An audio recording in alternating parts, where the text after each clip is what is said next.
These are the 30 greatest muscle cars of all time, part 2. Click the video pop-up above to watch part 1.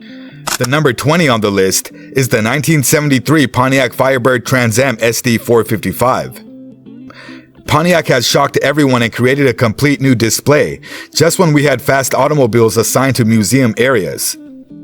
Though it's unknown how it ever passed the GM boardroom preview audience, here it is, the automobile that never could have happened.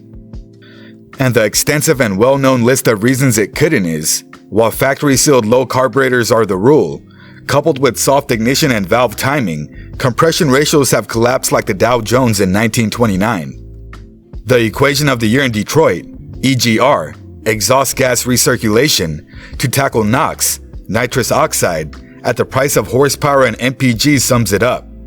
Until now, the knowledge that exhaust emissions will be ivory clean in the very near future was rarely a motivating factor.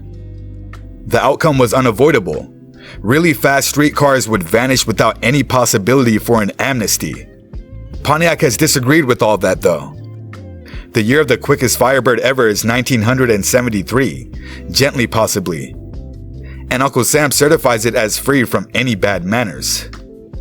Following a 4,000-mile break-in, the SD 455 passes the same pollution testing as any other production engine. Should this be an all-new engine, it would have to finish a full 50,000-mile certification regimen. The SD variant, however, can utilize a degradation factor established by a conventional 455 four-barrel engine rather than conduct a durability test as the federal government approves the SD 455 as part of the 455 engine family.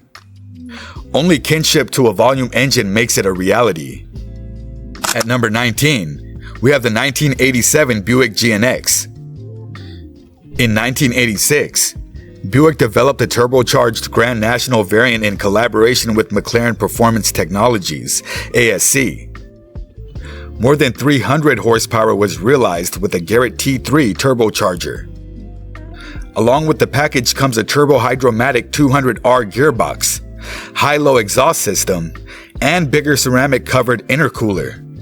Along with 16-inch alloy wheels all around, suspension adjustments included a torque arm and pan-hard bar for the rear axle. Visually, the GNX acquired the blacked-out front grille of the Grand National, with every car sold in gloss black. A distinctive characteristic of the GNXs, an extra vent was put on the front fenders.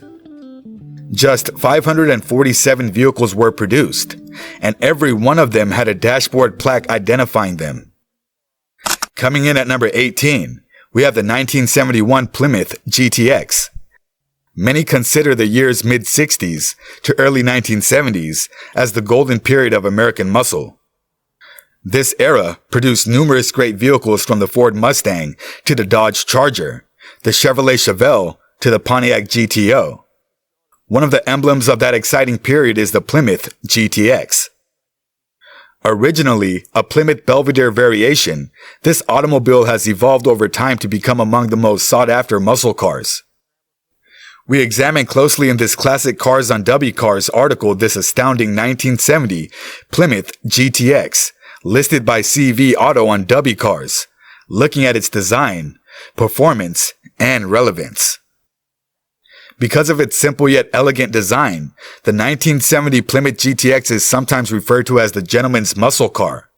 Straight off the showroom floor, its aggressive appearance is blended with a touch of refinement to fit gala dinners and drag races. At number 17, we have the 1970 Ford Torino King Cobra. In contrast to earlier Ford Torino models, the 1970 model had a completely new look. It is immediately clear that it draws influence from both an airplane and a Coke bottle. The body's vintage look is influenced by the design of the Coca-Cola bottle. Meanwhile, observing the car's narrow midsection and tail fins reveals the airplane style. Bill Schenck, a Ford stylist, designed the 1970 King Cobra with the goal of making it resemble a supersonic aircraft. The automobile has to have a thin waist, a forward bulge, and rear fuselages to assist it attain supersonic speeds in order to do this. In addition, the 1970 model had a short deck and large canopy. Every model featured a less formal and lower roofline than the previous years. On sports roof models, the fastback roofline was even flatter, and the windshield rake was larger. In addition to a new body shape and wider range of engines, including the 429 4V 385 Series V8, the 1970 Ford Torino models also had an entirely new interior.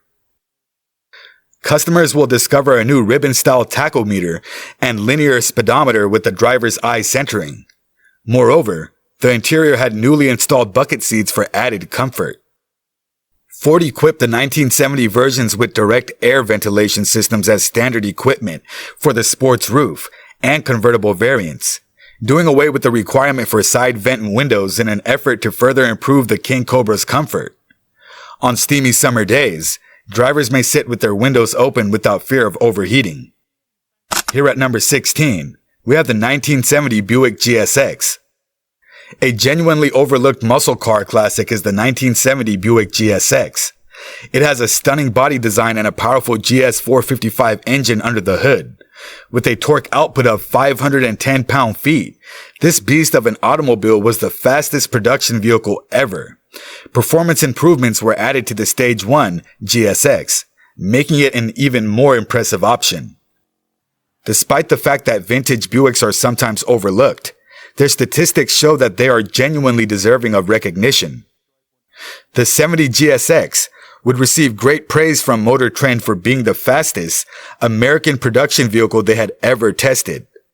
Owing to its distinct complexity, the automobile has become quite unusual in the world of muscle cars. Its value has skyrocketed since its launch, with some of the best findings going for over $200,000. Even while certain vintage Buicks are powerful and run well, they aren't generally held in high regard in conversations about muscle cars. This is regrettable, given the GSX's incredible strength and capabilities outperform those of its competitors. Its enormous GS 455 engine and other performance upgrades made it a strong and appealing option. Restrictions prevented the manufacturing of engines larger than 400 cubic inches before the 1970 model year. As soon as this was altered, engine makers celebrated by producing stronger engines. An improved performance variant of the original GS 455 was the GSX. The package, known as the A9, came with improved cooling and suspension, power front brakes, and a 4-speed manual transmission. At number 15, we have the 1966 Ford Galaxie 500. One of the best examples of Ford's expertise in full-size car design is the 1966 Galaxie 500. The pillarless two-door hardtop gave this stunning body type a slippery quality that made it an ideal candidate for racing in NASCAR. Actually, Ford won the Daytona 500 that year with a nearly similar 65 body piloted by Fred Lorenzen. Up to the new for 1966 7-liter, the design provided ample space and power for street use. The owners of this specific Galaxie are Bob and Pat Bridjack from Ramsey, New Jersey. Bob used to own a 1966 Galaxie back in high school. He purchased this vehicle in hopes of returning to his heyday. Since the Galaxie arrived in his driveway in 1991 as a total wreck, Bob claims that working on the car serves as a kind of therapy for him. Now at number 14, we have the 1964 Ford Fairlane Thunderbolt. The Ford Fairlane Thunderbolt was a highly uncommon vehicle that was created for the purpose of winning races at the racetrack. It was a drag racer that combined the lightweight and compact Ford Fairlane body with a powerful 427 cubic inch 7.0 liter V8 race engine designed for the larger and heavier Ford Galaxie NASCAR racers. Ford's Thunderbolt, which won the National Hot Rod Association's Superstock Championship in 1964, helped the company overcome its overweight Galaxie, which made it uncompetitive on drag strip acceleration runs. Ford's official paperwork states that the Thunderbolt's normal race-prepared spec had a 425 horsepower rating. Estimates from unofficial sources have the horsepower closer to 600. The car's performance was further enhanced by adding glass fiber to the doors, wings, bonnet, and plastic windows to reduce weight. The most enjoyable part Technically speaking, the Thunderbolt was street legal, but Ford fastened a disclaimer to the glove box's interior, indicating that the model's fit and finish fell short of typical road vehicle requirements.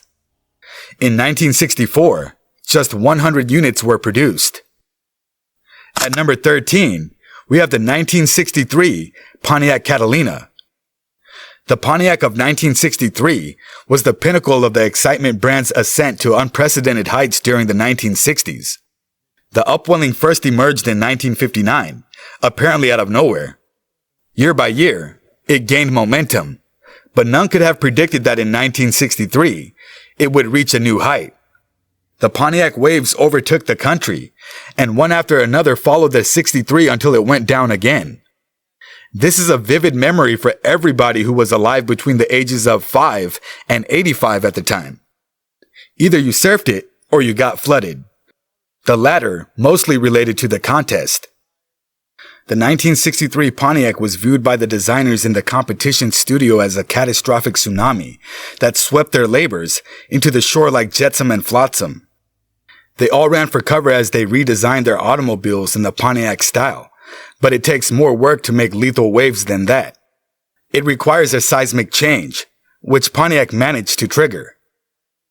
At number 12, we have the 1970 Chevrolet Chevelle SS Convertible. With a reputation for being the king of the muscle cars, the 1970 Chevy Chevelle SS 454 LS6 is highly sought after among enthusiasts of the muscle car period. Just 4,475 Chevelles were equipped with the factory-installed LS6 upgrade as the SS 454 model. 3 Chevy Chevelle models, the Coupe, Convertible, and El Camino, were equipped with the potent LS6 engine from Chevrolet. The precise distribution of which each received the 454 cubic inch powerhouse and high horsepower was, as Hemmings described it, a known unknown. Though estimates differ, there is a general agreement that there are only 20 to 25 drop tops left in the world. As such, an undamaged, identical numbers example is an incredible discovery and makes the 1970 Chevelle SS 454 LS6 Convertible the rarest of all Chevelles. And at number 11, we have the 1969 Pontiac GTO Judge Convertible. America's main factor in defining the auto industry is muscle cars. In the 1960s and 1970s, the Pontiac GTO was a significant turning point for the muscle car industry.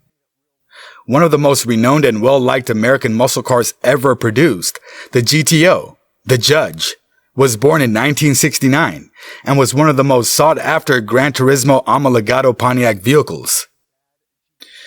In addition to being the brainchild of the guy who designed the revolutionary DeLorean DMC-12, the 1969 GTO Judge reinvented a high-performance muscle automobile with its sporty attributes.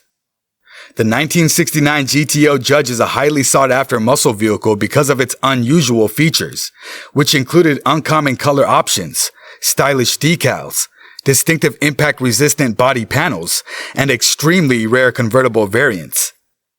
The GTO Judge attracted a lot of attention even though it cost more than its fiercest opponent, the Plymouth Roadrunner, but it was only around for 3 years. We unearthed fascinating details about this classic Pontiac that are known exclusively to die-hard enthusiasts. Thank you for staying through till the end. Don't forget to subscribe and hit the notification bell to get notified when we post the final part of this video.